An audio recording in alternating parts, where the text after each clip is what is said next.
Elton Trueblood has earned degrees from William Penn College in Iowa, from Harvard Divinity School, and from Johns Hopkins University.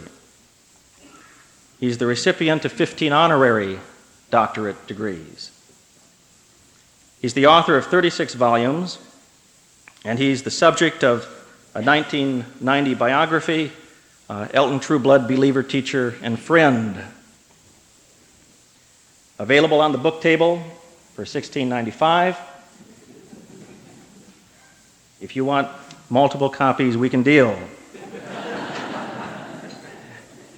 He is the president of Yokefellows International, the founder and president of Yokefellows International, and professor at large of Earlham College.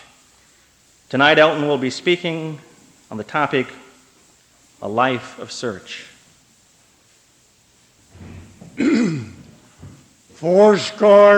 13 years ago,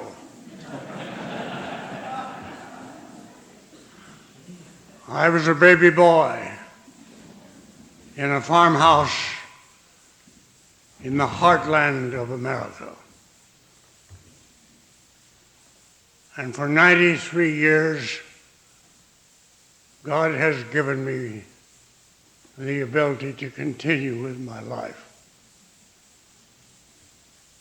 I wondered very much whether I could come tonight. I'm very dizzy when I stand, which is not uncommon for one in a 10th decade. But I decided I ought to come because of you. The sight that I see before me is a very moving one. Here are more than 300 people, all committed Christians, all engaged in the spread of the gospel. This is not an ordinary crowd by any means. Think how influential some of the people are here. To have Kenneth Howard come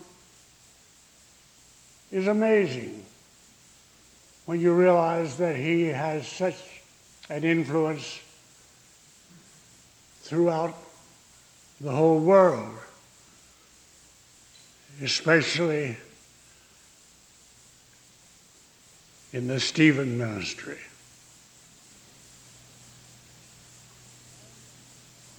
Almost everyone within the sound of my voice is influential with other people in some church or some city or some movement. And so we're dealing with something of magnitude. What we began 41 years ago in this room has done wonders in many lives, including the lives of the people whom I see facing me now. I kept saying to people at Meadowood that it might kill me to make another 600-mile trip. I knew that. But dear friends, it has not killed me. And I'm here.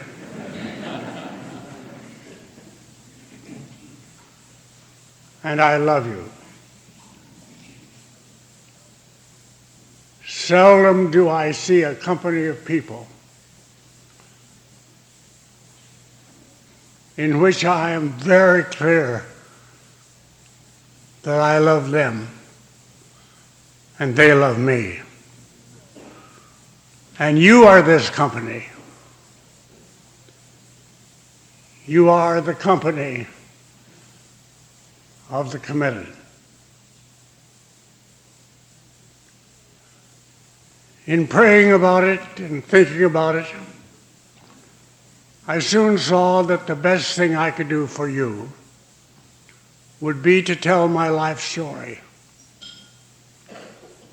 This is something I have never done in any speech anywhere in the world, and I may never do it again. But I'm doing it tonight. I will tell you my story, dividing it into chapters. Chapter 1 is Farm Boy. I grew up on a farm where I did the chores morning and night. All through high school, I would have loved to be in athletics, but never could be in organized athletics because I had to be home to bring in the cows and do the milking and separate the milk and the cream. This I did every day that I was in high school.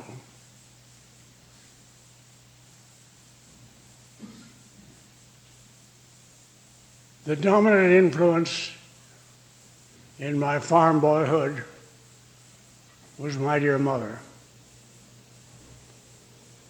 She was a very powerful and thoughtful person. When she was 85, she bought a new carpet. How's that for looking ahead? And insisted on a 30-year guarantee.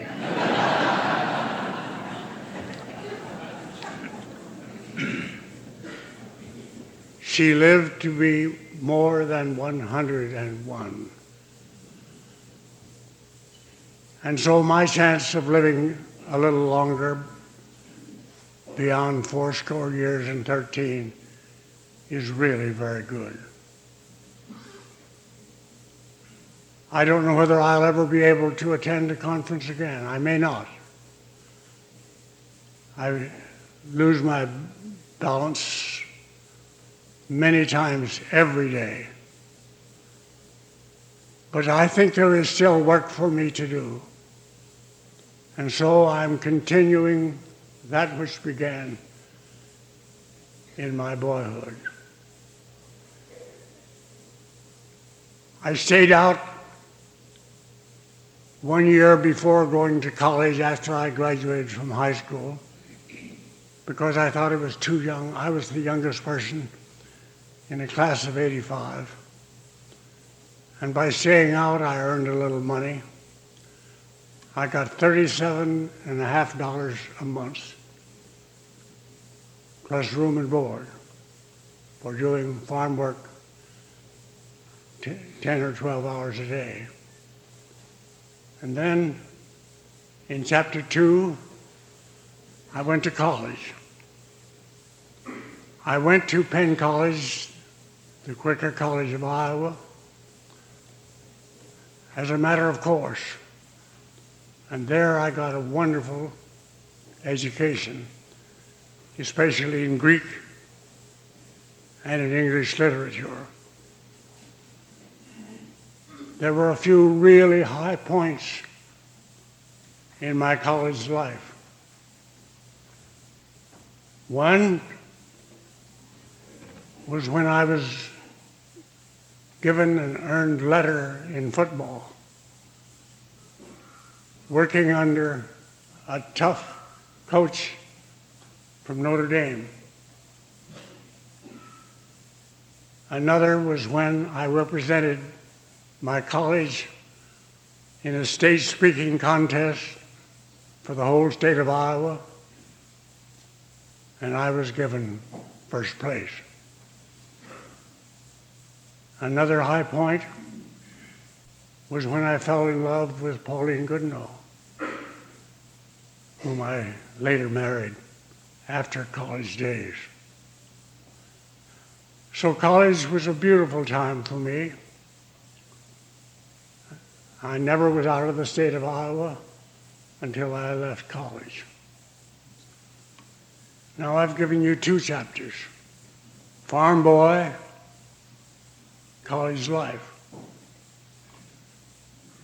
In the 3rd place, I went to New England and especially entered Brown University,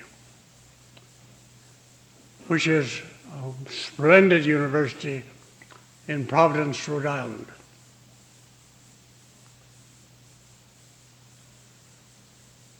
One very striking scene in my life at Brown came when I had a call from President Fonce, the president of Brown, to see him in his office.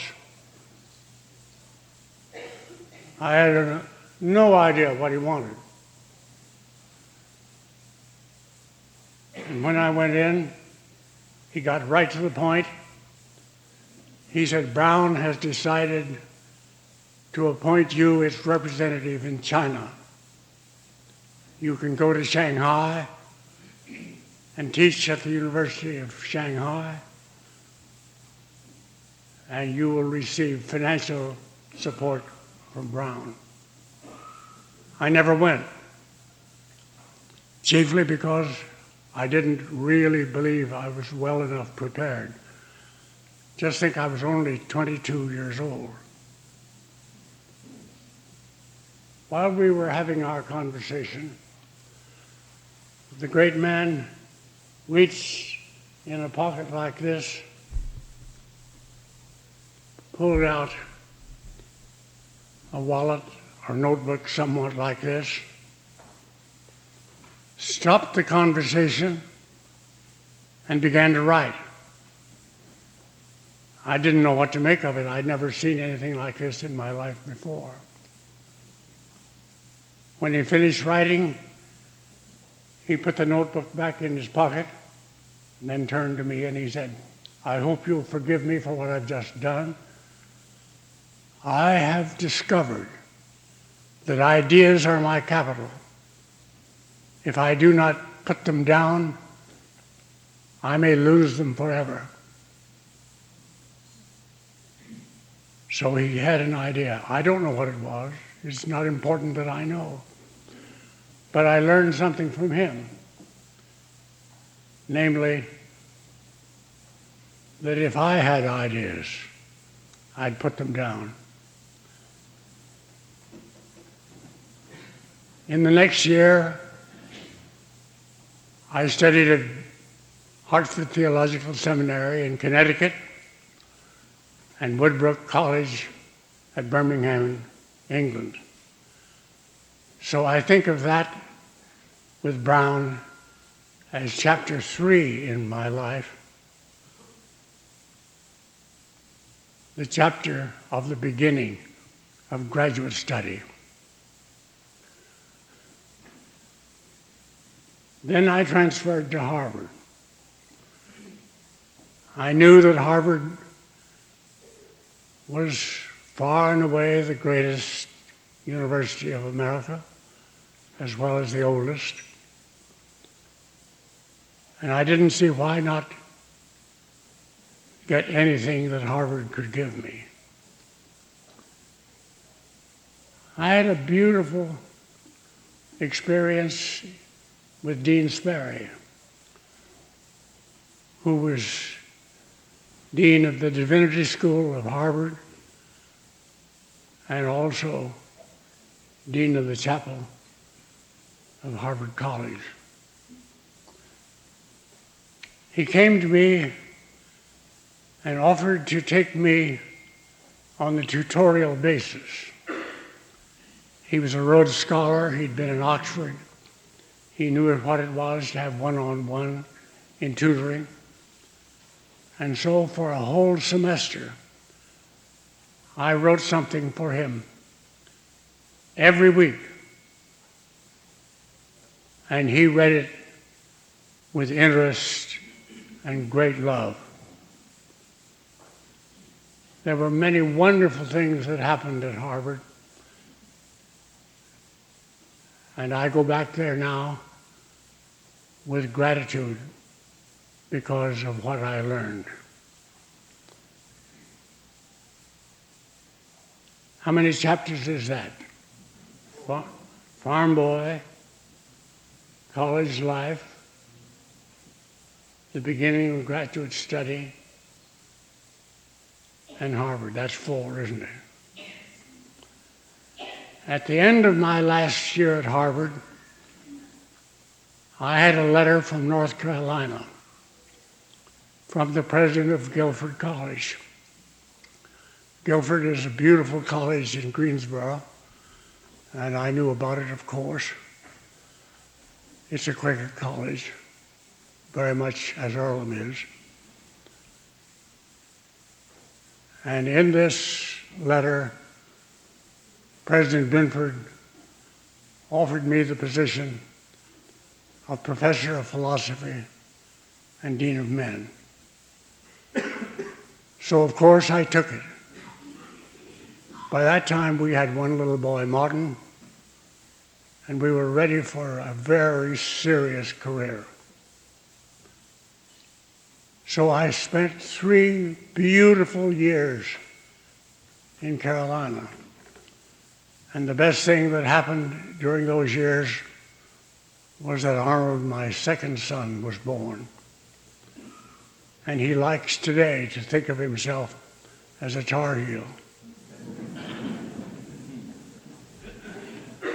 In the middle of the 3rd year at Guilford, there came the Great Depression.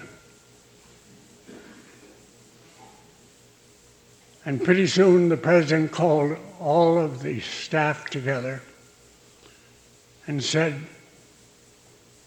it was impossible to keep up the payments each month, that we would all have to make a volunteer slicing of our incomes by 50%. And we all did it, though of course the salaries weren't good in the first place. My regular salary at Guilford was $2,700 a year. And we lived on it, and we had a wonderful life. And I go back there whenever I can.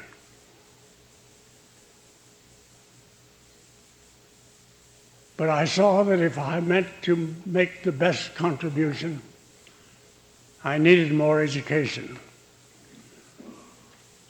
And there was no place I would rather get it than Johns Hopkins University of Baltimore. So I went to the president of Guilford and resigned a few days after Arnold was born. Here I had a wife and 2 baby boys and no job. But by God's grace, it worked out perfectly. They asked me to come to Baltimore and try out as executive secretary of Baltimore Friends, which I did, and I took little Martin with me. I figured if they didn't like me, they'd at least like him. And so I was offered the job, and for 3 years, I was Quaker Secretary of Baltimore and graduate student in philosophy at Johns Hopkins. I think all of you know that the word Johns, Johns, does indeed have an S on it. Some people don't know that, and they think it's John Hopkins, and they're terribly wrong. A Hopkins professor was lecturing at the University of Pittsburgh, and the man who introduced him said, "Ladies and gentlemen, I welcome Professor Jones of John Hopkins." The professor arose and said, "I'm very glad to be in Pittsburgh."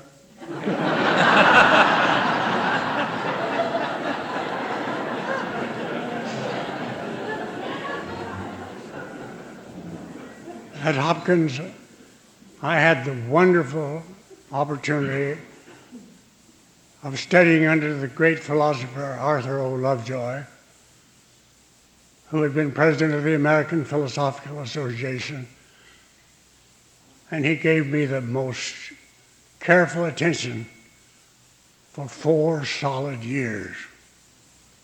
It's a blessing that I shall never forget. Toward the end of my 3rd year at Hopkins, I had a letter from Rufus Jones, professor of philosophy at Haverford College, Pennsylvania. He said that he had 1 more year of teaching philosophy before he retired, and he wondered if I would come and teach at Haverford. I jumped at it because Haverford is a wonderful college. And so, for the next 3 years, we were in the suburbs of Philadelphia. There were some beautiful things that arose as a result. One is, I was made editor of The Friend, the oldest existing periodical among Quakers at that time.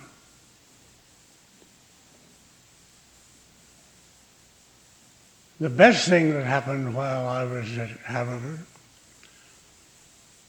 was a summer spent at Harvard. You see, since I taught for 9 months, the summers were free. And I got a letter from Dean Sperry saying that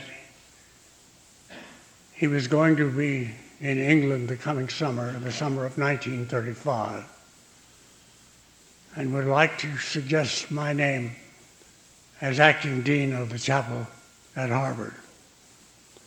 Of course, I jumped at it. But the best thing that happened was this gave me time to write my first book for publication. I've autographed copies of it in this building this night. It's called The Essence of Spiritual Religion. Little did I realize when it was accepted at once by Harper's that I would be the author of 35 more of a similar nature. I wrote every day after chapel. I spoke freely and without notes, just as I'm speaking tonight. And I could see the faces of the people, the students, and I could know what needed to be made more emphatic or what needed to be omitted. And so I began my career in the summer of 35 as an author serving the oldest and strongest publisher of America. I was very lucky, dear friends, in that when I finished the manuscript in August and sent it to Harper's, it was accepted within a week. And I've been with them ever since. And I learned to go in New York to their office, and they became my friends. Now let's see how many chapters we've got.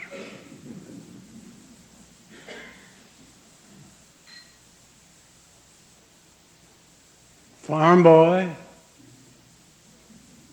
college life, the beginning of graduate study, Harvard, Guilford, Johns Hopkins, and Haverford. And then an odd circumstance came about. On the day that I was 35 years old, I got a call from President Ray Lyman Wilbur, that famous man who was the president of Stanford University, saying that there was an opening at Stanford and he wanted to see me. So I met him in a hotel in Philadelphia. He told me what was needed, but I had to try out and see whether I could do it. So in those days we didn't travel by plane, so I went by train between semesters at Haverford, and I preached in the chapel on Sunday, the chapel of Stanford University, that glorious building, the picture of which many of you know very well.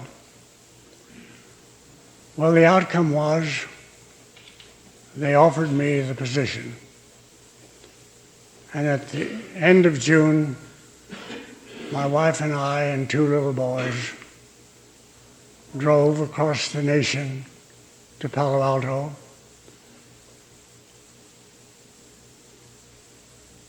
And I began with the summer session and stayed at it for nearly 10 years. Of course, this was a new world, because it brought me into contact with many famous people, the most famous being President and Mrs. Hoover. We lived on the same street on the campus with the Hoovers. You see, he went back to Stanford after he ceased to be president. So when Mrs. Hoover died, the president asked me to take charge of the memorial. Then later, when he died, I did the same with him. And when their eldest son, Herbert Hoover Jr., died, I flew out to California and had his memorial. But there were many others besides the Hoovers. For example,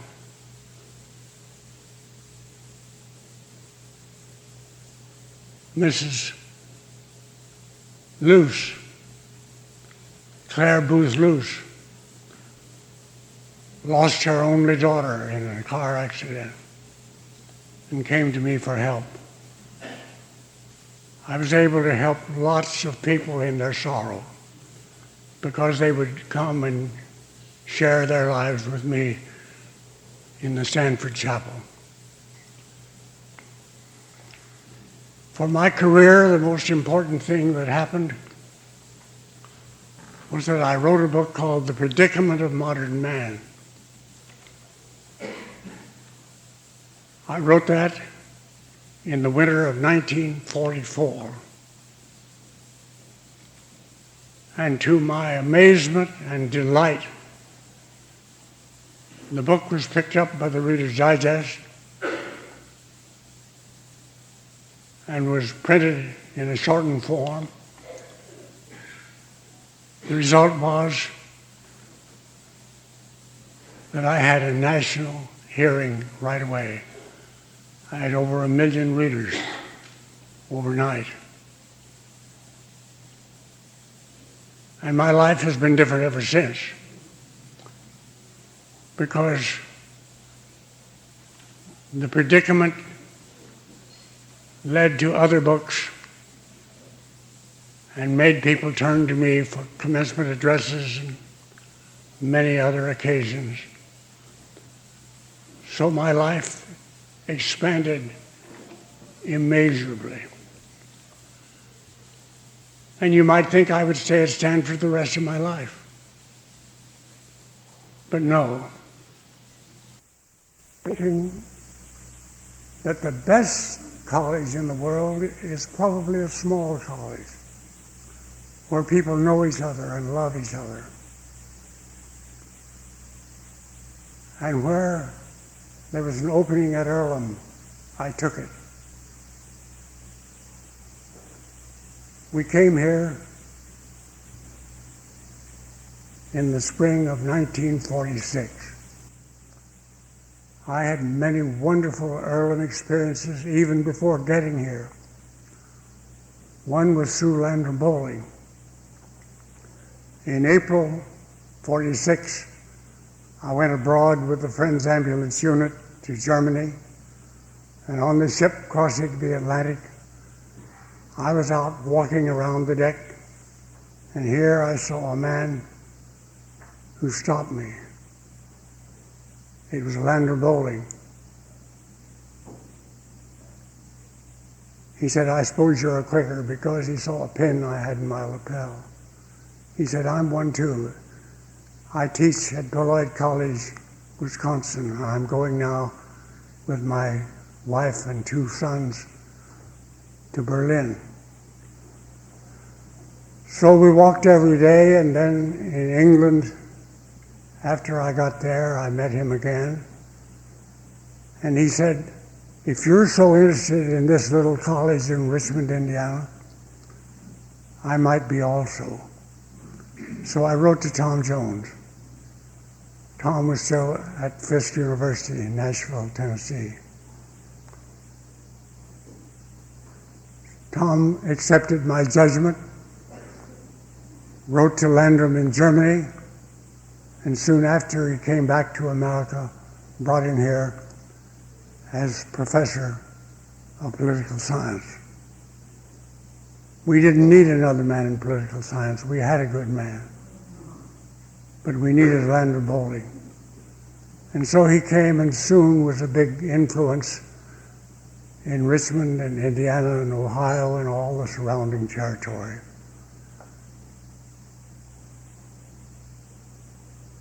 And then when Tom retired, it was a natural thing for us to press Landrum to become the president.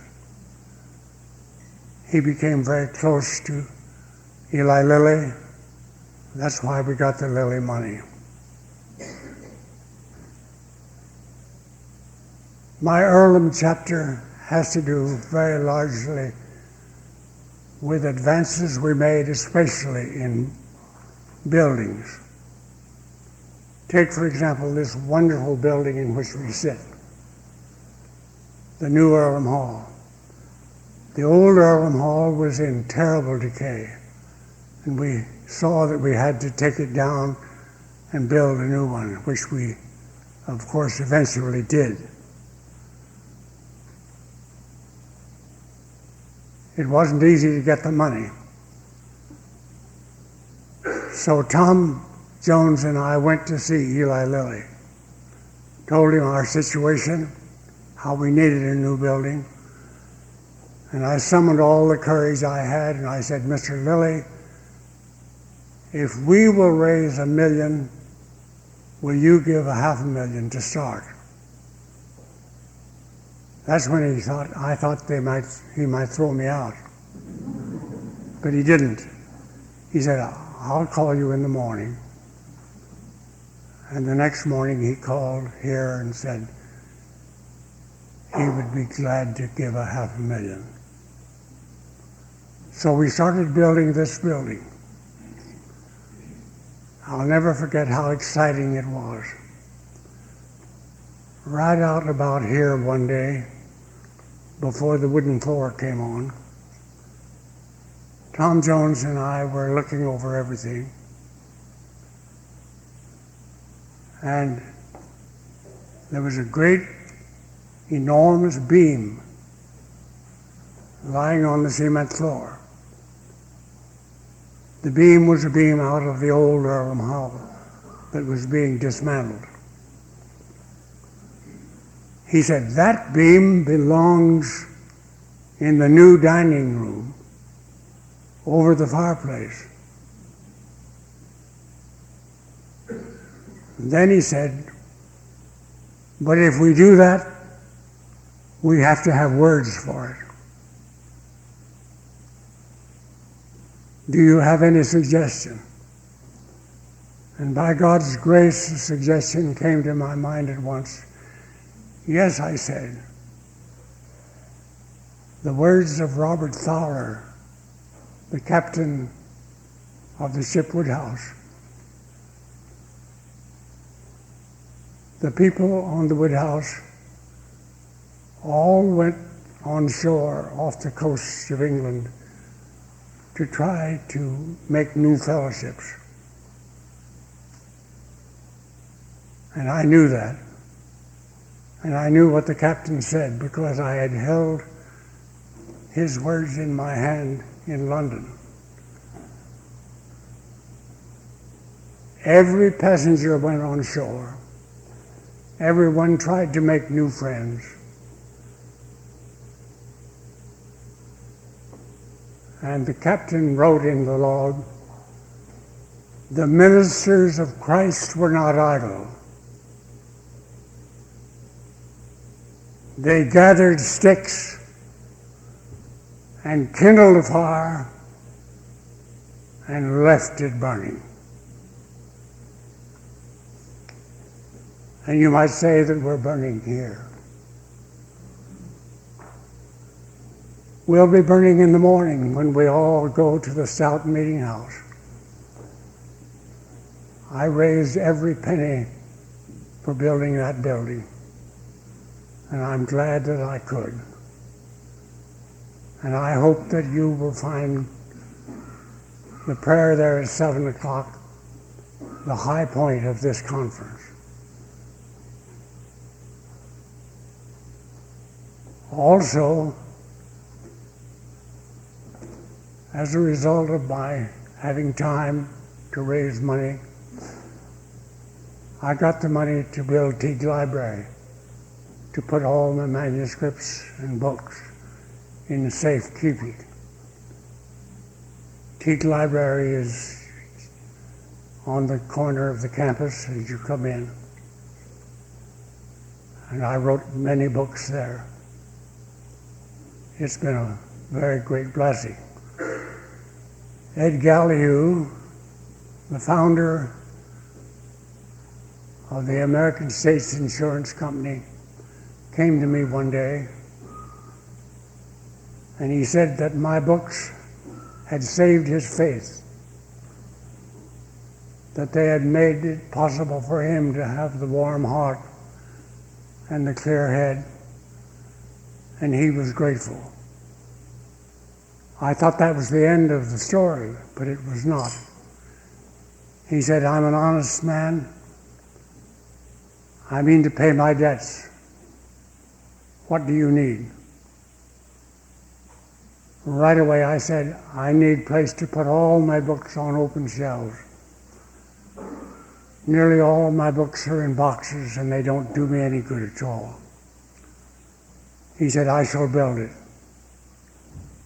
but on one condition, namely that everything in it be the best that is possible."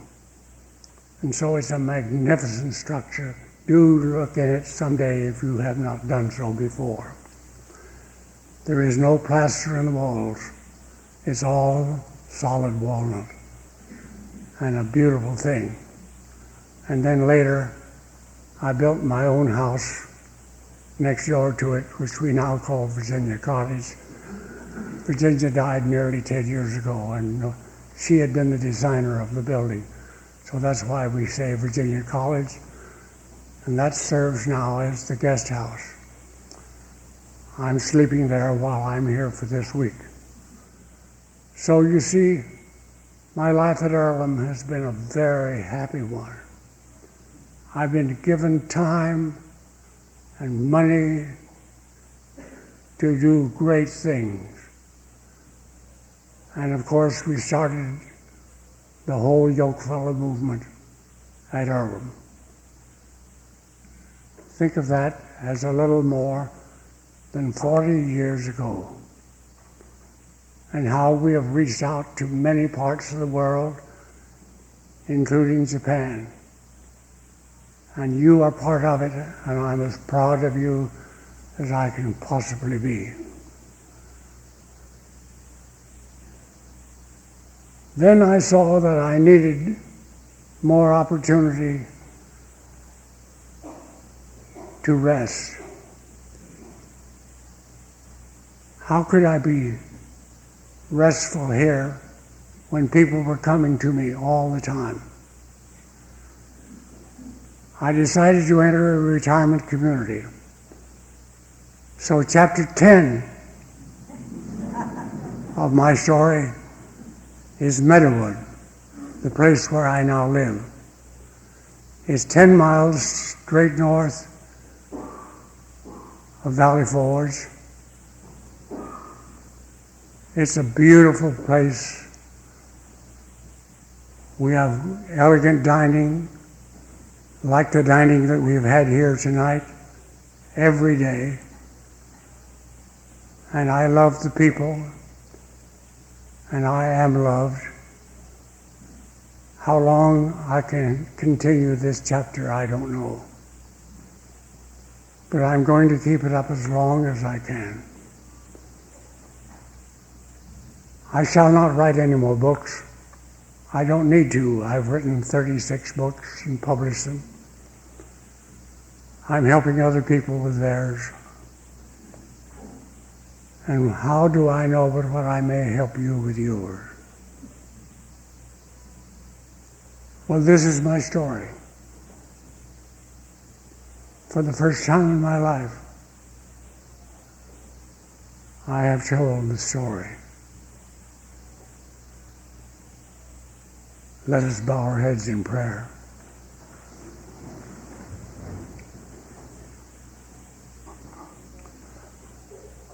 O Lord, we thank Thee for this wonderful place in which we dwell. Help us really to love one another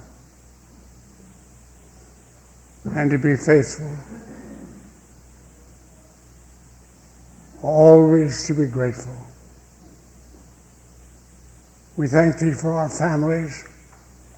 I thank Thee for my sons and my daughter. I thank Thee for the new home in which I dwell. I thank Thee for Earlham College and all that it has done for so many people.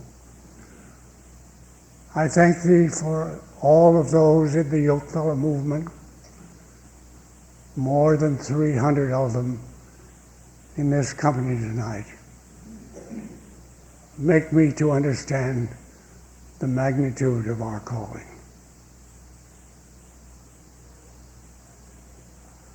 Amen.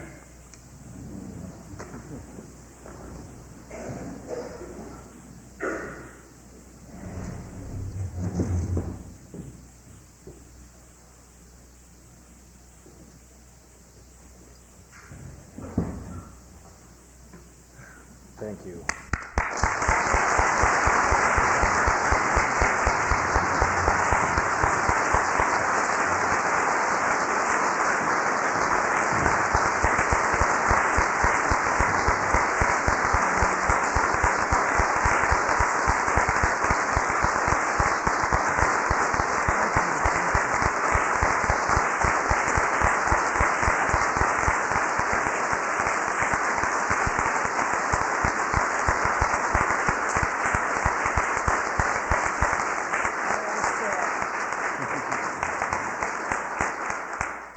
You can sit down.